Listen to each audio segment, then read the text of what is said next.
तर आम्ही चाललेलो आहोत सोलापूरला आणि नाश्त्याला थांबलेलो आहे.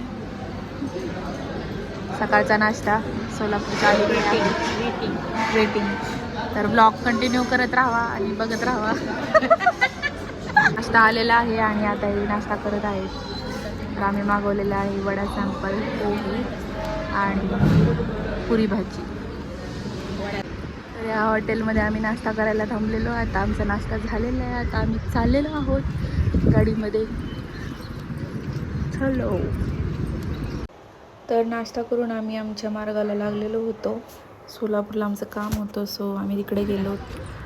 काम झाल्यानंतर आम्ही सिद्धेश्वर मंदिराकडे गेलो. इथं माझं एक्झाम सेंटर डिप्परचं हो सिद्धेश्वर मंदिरमध्ये. आणि हे तुम्ही एंट्री पाहू शकता. एंट्री फी किती घेतली आपल्याला ग? नाही घेतली ना. पार्किंगचे पैसे वगैरे काहीच घेतले नव्हते आणि आम्ही मग नंतर एंटर केलं. आणि तुम्ही पाहू शकता खूप सुंदर असं व्ह्यू होता मंदिराकडे जाण्याचा. बोटिंग्स पण चालू होत्या. चप्पल स्टँड थोडंसं पुढं आहे आणि तिथे बाहेर कुठे चप्पल काढू नका, कारण तुमच्या चपला उचलल्या जातील. सो चप्पल स्टँडमध्येच द्या तुमच्या चपला. तर काम काय म्हणाल तर होतं काहीतरी अर्जंट काम, सो आम्ही आलेलो. तर त्या बहाणे आम्ही फिरायचं पण ठरवलं. सो इथून आम्ही नेक्स्ट डेस्टिनेशनला तुळजापूरला जाणार आहे. तर तो व्लॉग मी नेक्स्ट पार्टमध्ये अपलोड करेन, तो पण बघा. काही ज्यावेळेस तुमचं मन लागत नसेल, डिप्रेशन वाटत असेल किंवा बोर होत असेल तर प्लीज यार फिरायला जा. काही करा, फिरायला जा. पैसे नाही आहेत बसने जा, पण फिरायला जा.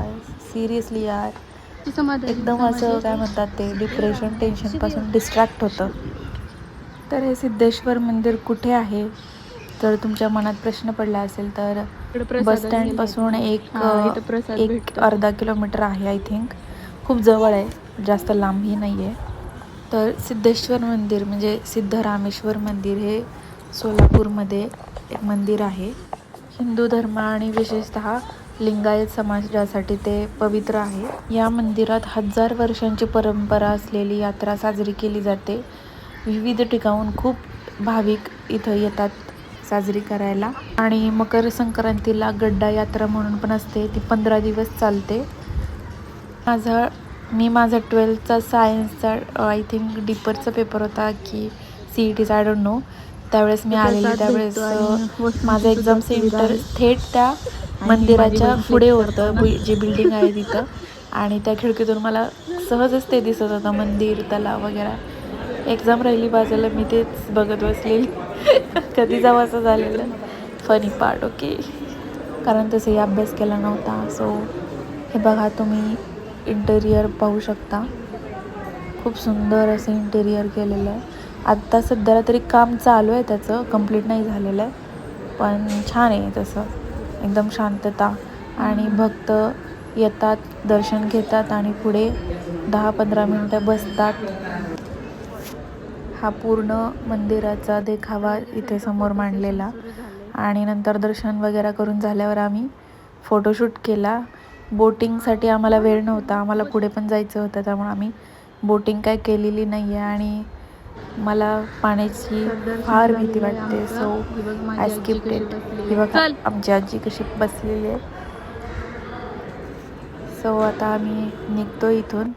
खूप छान वाटलं ॲक्च्युली, एकदम असं फ्रेश फील झालं.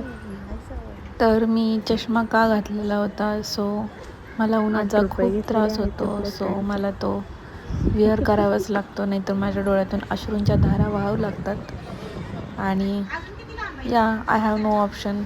ॲलर्जीवाले पर्सनच समजू शकतात उन्हाचा त्रास, धुळीचा त्रास यार, सिरियसली. तर जाता जाता आम्ही इथं 5-10 मिनटं बसलो, रेस्ट केला थोडा, आणि नंतर आम्ही तुळजापूरला जायच्या तयारीला लागलो. आणि खूप छान आहे हे इंटेरियर, तुम्ही पाहू शकता. ऊन लागू नये म्हणून हे कसं केलेलं आहे. हे आमच्या आजीचा स्वॅग पहा. ओके, स्वॅग असा कूल आजी. So yeah that's it for the vlog. Next video तुळजापूरचा असेल तर बघत राहा अँड सबस्क्राईब करा चॅनलला. बाय.